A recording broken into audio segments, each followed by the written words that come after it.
So guys, कैसे हैं आप लोग। आशा करते हैं कि आप लोग अच्छे होंगे, स्वस्थ होंगे और आप लोगों की तैयारी बेहतर चल रही होगी। तो आज के इस वीडियो में जो आपका राजस्थान पीटीईटी का एग्ज़ाम होने वाला है 21 मई को, तो इस वाले वीडियो में पीटीईटी 2023 की परीक्षा के लिए हिंदी के टॉप 35 क्वेश्चन इस वीडियो में डिस्कस करेंगे। तो वीडियो काफ़ी इंपॉर्टेंट है आप लोगों के लिए, तो इस वीडियो को पूरा ज़रूर देखिए। वीडियो अच्छा लगे तो प्लीज़ वीडियो को लाइक और शेयर ज़रूर करें। जो भी हमारे नए बच्चे हैं, जिन बच्चों ने चैनल को सब्सक्राइब नहीं किया है, तो प्लीज़ चैनल को सब्सक्राइब करके नोटिफिकेशन बेल ऑन करना ना भूलें। तो चलिए वीडियो को स्टार्ट करते हैं। खुद से प्रयास कीजिएगा इन सभी क्वेश्चन के आंसर देने का। 2 से 3 सेकंड के बाद मैं आंसर क्लियर कर दूंगा। आज के सेशन में पहला क्वेश्चन, भाषा के लिखित रूप में बात बताते हैं। ऑप्शन है आपके बोलकर, बी है लिखकर, सी है ए और बी दोनों, डी है इनमें से कोई नहीं। भाषा के लिखित रूप में बात बताते हैं लिखकर। बी ऑप्शन जो लोग बता रहे हैं वो सभी लोग बिल्कुल सही हो जाएंगे। लिखित भाषा क्या है इसके बारे में जान लीजिए। आमने सामने बैठे व्यक्ति परस्पर बातचीत करते हैं अथवा कोई व्यक्ति भाषण आदि द्वारा अपने विचार प्रकट करता है तो उसे भाषा का मौखिक रूप कहते हैं। जब व्यक्ति किसी दूर बैठे व्यक्ति को पत्र द्वारा अथवा पुस्तकों एवं पत्र पत्रिकाओं में लेख द्वारा अपने विचार प्रकट करता है तब उसे भाषा का लिखित रूप कहते हैं। अगला क्वेश्चन देखिएगा। भारत की राष्ट्रभाषा है उर्दू, हिंदी, अंग्रेज़ी, इनमें से कोई नहीं। अब देखिए क्वेश्चन में क्या पूछा जा रहा है कि भारत की राष्ट्रभाषा है, लेकिन भारत की कोई भी राष्ट्रभाषा नहीं है, ऐसा इसमें मैं आपको बताऊंगा। तो देखिए भारत की जो राष्ट्रभाषा है वो है हिंदी। बी ऑप्शन करेक्ट हो जाएगा। भारत की कोई राष्ट्रभाषा नहीं है। अब देखिए एक्स्ट्रा फैक्ट में क्या बोला जा रहा है कि भारत की कोई राष्ट्रभाषा नहीं है, और क्वेश्चन में क्या है कि भारत की राष्ट्रभाषा क्या है। तो आपके हिसाब से ये क्वेश्चन सही है या गलत है, कमेंट बॉक्स में जरूर बताइएगा आप लोग। भारत की कोई राष्ट्रभाषा नहीं है। हिंदी एक राजभाषा है, यानी कि राज्य के कामकाज में इस्तेमाल की जाने वाली भाषा। भारतीय संविधान में किसी भी भाषा को राष्ट्रभाषा का दर्जा नहीं मिला हुआ है। भारत में 22 भाषाओं को आधिकारिक दर्जा मिला हुआ है, जिसमें अंग्रेजी और हिंदी भी शामिल है। ये आपको ध्यान में रखना है, ठीक है। तो आपके हिसाब से राज्य भाषा होगा या राष्ट्रभाषा होगा। तो देखिए क्वेश्चन में दिया गया है राष्ट्रभाषा, तो भारत की जो राष्ट्रभाषा है वो क्या है। ऑप्शन के तौर पे होगा वैसे हिंदी सही आंसर। और वैसे इसमें ये बताया जा रहा है कि भारत की कोई राष्ट्रभाषा नहीं है, ये इसमें बताया जा रहा है। वैसे भारत की राज्य भाषा जो है वो है हिंदी। ये आपको ध्यान में रखना है। अपना मत जरूर दीजिएगा कमेंट बॉक्स में। तीसरा क्वेश्चन देखिएगा। व्याकरण भाषा बताता है नियम, काम, ए और बी दोनों, इनमें से कोई नहीं। देखिए व्याकरण भाषा जो है ये नियम बताता है। जब आप नियम याद करेंगे तभी आप लोगों को जो व्याकरण है वो आप अच्छे से याद कर सकते हैं, और व्याकरण जो है वो नियम की भाषा को बताता है। ए ऑप्शन जो लोग बता रहे हैं वो सभी लोग बिल्कुल सही हो जाएंगे। व्याकरण क्या है इसके बारे में जान लीजिए। वह शास्त्र जिसके द्वारा हमें भाषा के शुद्ध रूप लिखना तथा बोलना का ज्ञान होता है व्याकरण कहलाता है। भाषा के नियम भी व्याकरण पर ही आधारित होते हैं। व्याकरण बताता है कि भाषा शब्दों की पूरी व्यवस्था किस पर कार्य करती है। व्याकरण के नियमों को याद करना पठन प्रक्रिया को नीरस बना देता है। अगला क्वेश्चन देखिएगा गाइस। चौथा क्वेश्चन है गाइस कि पुष्प कौन सा शब्द है।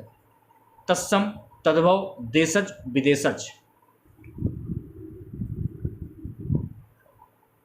देखिए पुष्प जो है ये तत्सम शब्द हो जाएगा। जो भी अभ्यर्थी ए ऑप्शन बता रहे हैं वो सभी लोग बिल्कुल सही हो जाएंगे। देखिए पुष्प जो है ये तत्सम शब्द हो जाएगा, और इसका तद्भव रूप होगा फूल। ये आपको ध्यान में रखना है, ठीक है। अगला क्वेश्चन देखिएगा।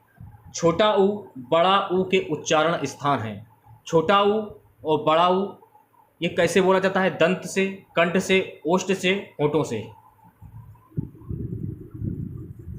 छोटा ऊ बड़ा ऊ जो है ये होठों से बोला जाता है। जो भी अभ्यर्थी डी ऑप्शन बता रहे हैं सभी लोग बिल्कुल सही हो जाएंगे। छठा क्वेश्चन देखिएगा। ए, ऐ, ओ, औ कौन सा स्वर है। ह्रस्व स्वर, दीर्घ स्वर, संयुक्त स्वर, इनमें से कोई नहीं। देखिए ए से एनक, सॉरी ए से एड़ी, ए से एनक, ओ से ओखली, औ से औरत जो हैं ये संयुक्त स्वर हो जाएंगे।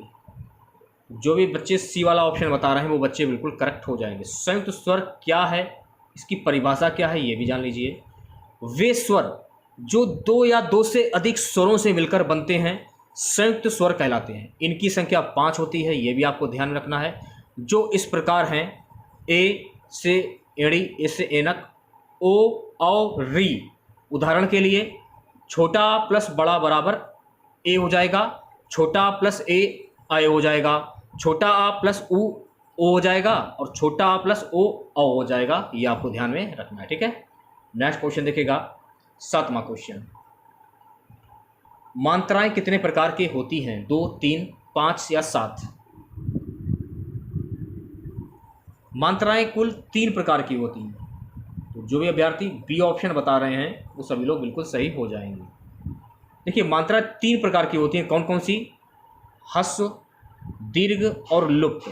लेकिन हिंदी में मात्राओं के 2 ही प्रकार हैं। लुप्त का प्रयोग संस्कृत में होता था, ये आपको ध्यान रखना है, ठीक है। 8वां क्वेश्चन देखिएगा, हिंदी में व्यंजन वर्णों की संख्या कितनी है? 22, 10, 33, 30। हिंदी में व्यंजन वर्णों की संख्या कितनी होती है? हिंदी में व्यंजन वर्णों की संख्या जो है कुल 33 होती है। तो सी ऑप्शन जो लोग बता रहे हैं वो सभी लोग बिल्कुल सही हो जाएंगे।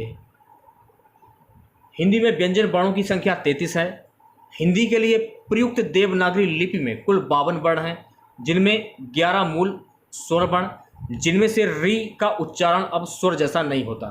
33 मूल व्यंजन और 2 उच्चलिप्त व्यंजन, 2 अयोगवाह और 4 संयुक्ताक्षर व्यंजन होते हैं। ये आपको ध्यान में रखना है। हिंदी में उच्चारण के आधार पर 52 वर्ण होते हैं, इनमें 11 स्वर और 41 व्यंजन होते हैं। लेखन के आधार पर 56 वर्ण होते हैं, इसमें 11 स्वर, 41 व्यंजन और 4 संयुक्त व्यंजन होते हैं। तो यहाँ से देखिए एक क्वेश्चन पूछा जा सकता है कि लेखन के आधार पर कितने वर्ण होते हैं? तो कुल 56 वर्ण होते हैं, ये आपको ध्यान में रखना है, ठीक है। का वर्ग का उच्चारण स्थान क्या है? मूर्धा, दंत, ओष्ठ, कंठ। तो का, जैसे कि का हो गया, का, खा, गा, घा, डा। का, खा, गा, घा, डा, तो ये बोले जाते हैं कंठ से। तो जो भी बच्चे डी वाला ऑप्शन बता रहे हैं वो बच्चे बिल्कुल करेक्ट हो जाएंगे। देखिए कंठ से कौन कौन से वर्ड हो जाते हैं, जैसे कि मैंने आपको बताया का हो गया, खा हो गया, गा हो गया, घा होगा, या हो गया, खा हो गया और गा हो गया। डा नहीं होगा, उसके लिए मैं आपसे क्षमा चाहता हूँ, मैं आपको धोखे में डा बता गया हूँ। डा नहीं होगा, डा से डलिया। का, खा, गा, घा, या, खा और गा, ठीक है। ये कंठ से बोले जाने वाले उच्चारण है, ये आपको ध्यान में रखना है। हाँ, अगला क्वेश्चन देखिएगा, पा वर्ग का उच्चारण स्थान है? दंत, कंठ, ओष्ठ, मूर्धा। देखिए पा, फा, भा, मा। पा, फा, भा, मा, ये जो उच्चारण है कैसे बोले जाते हैं? ये ओष्ठ से बोले जाते हैं। सी ऑप्शन जो लोग बता रहे हैं वो सभी लोग बिल्कुल सही हो जाएंगे। टा वर्ग का उच्चारण स्थान क्या होगा? टा वर्ग का उच्चारण स्थान दंत, कंठ, ओष्ठ, मूर्धा।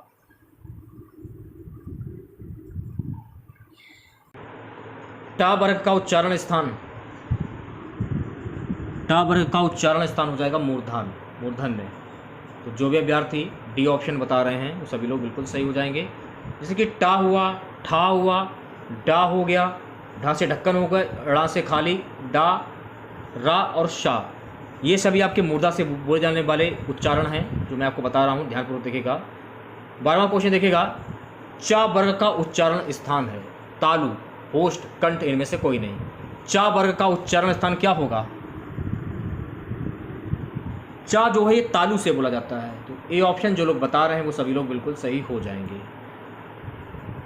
दांत के अंत भाग के ऊपर जो हल्का खुरदरा भाग है जिसे तालु के नाम से जाना जाता है, उसमें जीभ के स्पर्श से चा वर्ग का उच्चारण होता है, यानी तालु चा वर्ग का उच्चारण स्थान है। पा, फा, वा, भा, मा का उच्चारण स्थान क्या होगा? तालु, ओष्ठ, कंठ, दंत। जस्ट अभी मैंने आप लोगों को थोड़ी देर पहले बताया है कि पा, फा, बा, भा, मा का उच्चारण स्थान क्या होगा? ओष्ठ हो जाएगा। बी ऑप्शन जो लोग बता रहे हैं वो सभी लोग बिल्कुल सही हो जाएंगे। उत्थान शब्द का विलोम शब्द क्या होगा? गमन, जड़, चलना, पतन। उत्थान शब्द का विलोम शब्द क्या होगा? तो देखिए उत्थान शब्द का विलोम शब्द हो जाएगा पतन। तो जो भी बच्चे डी वाला ऑप्शन बता रहे हैं वो बच्चे बिल्कुल करेक्ट हो जाएंगे। अब देखिए इस क्वेश्चन में आपको सही वर्तनी वाले शब्द का चयन करना है। इनमें से किसकी सही वर्तनी होगी, चूज कीजिए आंसर आप लोग। गगनचुंबी, गगन को चूमने वाला, सी ऑप्शन जो लोग बता रहे हैं वो सभी लोग बिल्कुल सही हो जाएंगे। तो यहाँ पर कौन सा समास हो जाएगा, गगनचुंबी में अगर पूछा जाए पेपर में कि गगनचुंबी में कौन सा समास होगा, काफ़ी हाईलाइट प्रश्न है और काफ़ी बार परीक्षाओं में पूछा भी जा चुका है। गगन को चूमने वाला, कर्ता ने कर्म को, कर्ता ने कर्म को, तो यहाँ को आ रहा है, गगन को चूमने वाला, तो यहाँ जो है तत्पुरुष समास। नेक्स्ट क्वेश्चन देखिएगा, प्रख्यात शब्द के पर्यायवाची शब्द का चयन करना है आप लोगों को। प्रसिद्ध, विमुख, हस्ती, शोणित। प्रख्यात शब्द का पर्यायवाची शब्द क्या होगा, तो प्रख्यात शब्द का पर्यायवाची शब्द हो जाएगा प्रसिद्ध। तो जो भी अभ्यर्थी ए ऑप्शन बता रहे हैं वो सभी लोग बिल्कुल सही हो जाएंगे। देखिए प्रख्यात के पर्यायवाची शब्द होते हैं मशहूर, विख्यात, नामी, ख्यात, ख्याति प्राप्त और प्रसिद्ध। और प्रख्यात का अर्थ क्या होता है, अति प्रसिद्ध, मशहूर, ये आपको ध्यान में रखना है। प्रख्यात का उपसर्ग देखिए, प्रख्यात में उपसर्ग क्या होगा, प्रा उपसर्ग हो जाएगा और ख्यात मूल शब्द हो जाएगा। प्रख्यात का विलोम शब्द क्या होता है, तो प्रख्यात का विलोम शब्द होता है कुख्यात, यह भी आपको ध्यान में रखना है। तो जो भी महत्वपूर्ण बातें थी वो मैंने आप लोगों को बता दी, जो कि आपकी परीक्षा की दृष्टि से काफ़ी इंपॉर्टेंट है। अगला क्वेश्चन देखिएगा 17वां, आगंतुक शब्द के पर्यायवाची शब्द का चयन करना है आप लोगों को। अतिथि, अनोखा, अनुचर, आत्मज। देखिए आगंतुक शब्द का पर्यायवाची शब्द हो जाएगा अतिथि। ये ऑप्शन जो लोग बता रहे हैं वो सभी लोग बिल्कुल सही हो जाएंगे, ठीक है। आगंतुक का पर्यायवाची शब्द अतिथि होता है और भी इसके पर्यायवाची शब्द होते हैं, जैसे कि अभ्यागत हुआ, अतिथि हुआ, आगंतुक हुआ, पहनुआ हुआ, ये आपको ध्यान रखना है, ठीक है। अमृत के पर्यायवाची शब्द का चयन करना है आप लोगों को। तो अमृत का पर्यायवाची शब्द क्या होगा, पीयूष, नीर, विष, रस। अमृत का पर्यायवाची शब्द होता है पीयूष। तो ए ऑप्शन जो लोग बता रहे हैं वो सभी लोग बिल्कुल सही हो जाएंगे। देखिए अमृत का पर्यायवाची शब्द होता है जैसे पीयूष हुआ, मधु हुआ, सुधा हुआ, जीवनोदक हुआ, सोम हुआ, अमीय हुआ, अमीय हुआ, सुरभोग हुआ, देवांग हुआ, शुभा हुआ, देवाहार हुआ। ये सभी शब्द आपके जो हैं पर्यायवाची, अमृत के पर्यायवाची शब्द हो जाएंगे। अगला क्वेश्चन देखिएगा, अंधे के हाथ बटेर लगना, मुहावरे का अर्थ क्या होगा। जैसे कि किसी लड़के की शादी हुई, लड़का इतना स्मार्ट तो है नहीं, और उसको जो लड़की मिली, जिस लड़की के साथ उसकी शादी हुई, उस लड़के को बहुत ही खूबसूरत लड़की मिली, यानी कि अंधे के हाथ बटेर लगना। उस लड़के को अच्छी लड़की मिल गई तो आप उसको क्या बोलेंगे कि अंधे के हाथ बटेर लग गई, यानी कि खुद तो सुंदर नहीं है और लड़की इतनी सुंदर है कि पूछो ना। बिना प्रयास की कीमती वस्तु मिल जाना, सफल होना, अयोग्य होना, प्रयास से कीमती वस्तु मिलना। तो सही जवाब हो जाएगा बिना प्रयास की कीमती वस्तु मिल जाना। जो भी अभ्यर्थी ए ऑप्शन बता रहे हैं वो सभी लोग बिल्कुल सही हो जाएंगे। अगर मान लीजिए ऑप्शन में दिए जाएं, किसी मूर्ख व्यक्ति के हाथ कोई कीमती वस्तु लग जाना, इस पर भी आप टिक कर सकते हैं। बिना परिश्रम के अच्छी वस्तु हाथ लगना, इस पर भी आप टिक कर सकते हैं, ठीक है। अगला क्वेश्चन देखिएगा, नैके में संधि है। अभी हाल ही में जो आपका एलडीसी का एग्जाम हुआ है उसमें यह क्वेश्चन पूछा जा चुका है। नैके में कौन संधि, गुण संधि, दीर्घ संधि, वृद्धि संधि, यण संधि। देखिए नैके में संधि हो जाएगी वृद्धि संधि। तो सी वाला ऑप्शन जो लोग बता रहे हैं वो सभी लोग बिल्कुल सही हो जाएंगे। अच्छा ये बताइएगा नैके में संधि क्यों होगी वृद्धि संधि, ये भी जान लीजिए। जब आप इसे तोड़ेंगे, देखिए नैके को तोड़ेंगे तो इसका संधि हो जाएगा ना धन एके, ना धन एके बराबर नैके। अब देखिए ना को तो मान लिया जाएगा छोटा, ए को मान लिया जाएगा ए, तो छोटा प्लस ए बराबर हो जाएगा ए।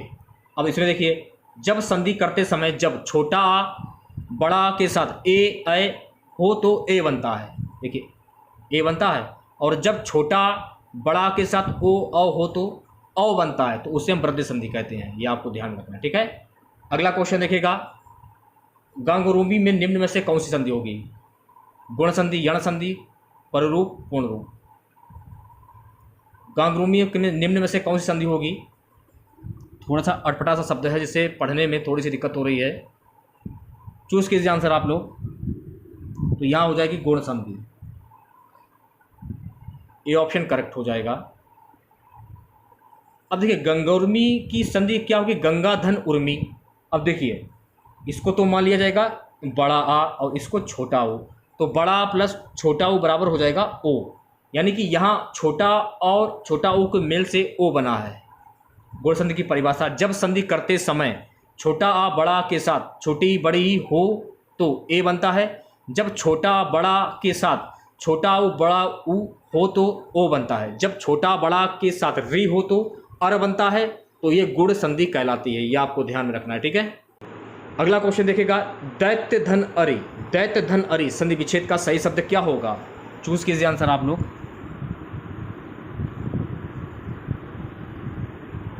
दैत्री, दयात्री, सी ऑप्शन जो लोग बता रहे हैं वो सभी लोग बिल्कुल सही हो जाएंगे। अब क्यों होगी ये भी जान लीजिए। जैसे कि इसकी संधि की दैत्य धन अरि होता है, इसमें आ प्लस आ मिलकर बड़ा आ बनाते हैं, तो दैत्री में दीर्घ संधि होती है, क्योंकि यहाँ दो स्वर के मिलने से दीर्घ बनता है, ये भी आपको ध्यान में रखना है। अगला क्वेश्चन देखेगा, नेक्स्ट क्वेश्चन है, अंतर्निहित शब्द का सही संधि विच्छेद क्या होगा? चूज कीजिए आंसर आप लोग। अंत धन निहित, तो ए ऑप्शन जो लोग बता रहे हैं वो सभी लोग बिल्कुल सही हो जाएंगे। अच्छा ये बताइएगा, अगर मान लीजिए पूछा जाए कि अंतर्निहित में कौन सी संधि होगी, तो देखिए तोड़ने पर पता चल रहा है कि अंत धन निहित, तो यहाँ हो जाएगी विसर्ग संधि, ये भी आपको ध्यान में रखना है, ठीक। अगला क्वेश्चन देखेगा 24वां, अनुधन ऐषण, अनुधन ऐषण में कौन सी संधि होगी? गुण संधि, व्यंजन संधि, विसर्ग संधि या फिर यण संधि? देखिए अनुधन ऐषण में संधि हो जाएगी यण संधि। अब क्यों होगी यण संधि ये भी जान लीजिए आप लोग। अन्वेषण, तो देखिए अन्वेषण, अनुधन ऐषण, तो अनु यानी कि अनु, इसको तो मान लिया जाएगा छोटा ऊ, देखिए छोटा ऊ है, इसको छोटा ऊ, ऐषण, अनुधन ऐषण, देखिए अनुधन ऐषण, ऐषण है, देखिए ऐषण, इसको मान लिया जाएगा ए, तो ऊ प्लस ए बराबर हो जाएगा उवे।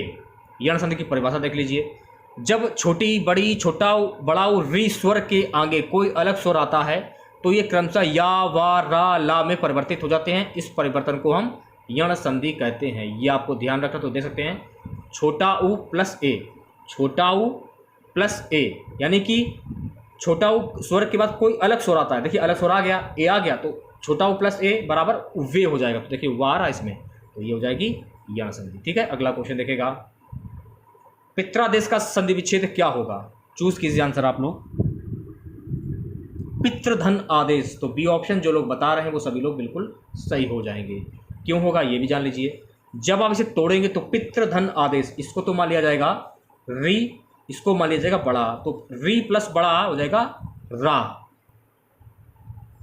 परिभाषा जान लीजिए संधि की, ई छोटी बड़ी छोटा बड़ा री स्वर के आगे कोई अलग स्वर आता है तो ये क्रमशः या वा रा ला में परिवर्तित हो जाते हैं, तो इस परिवर्तन को हम यण संधि कहते हैं, ठीक है। अगला क्वेश्चन देखेगा, महेंद्र का संधि विच्छेद क्या होगा?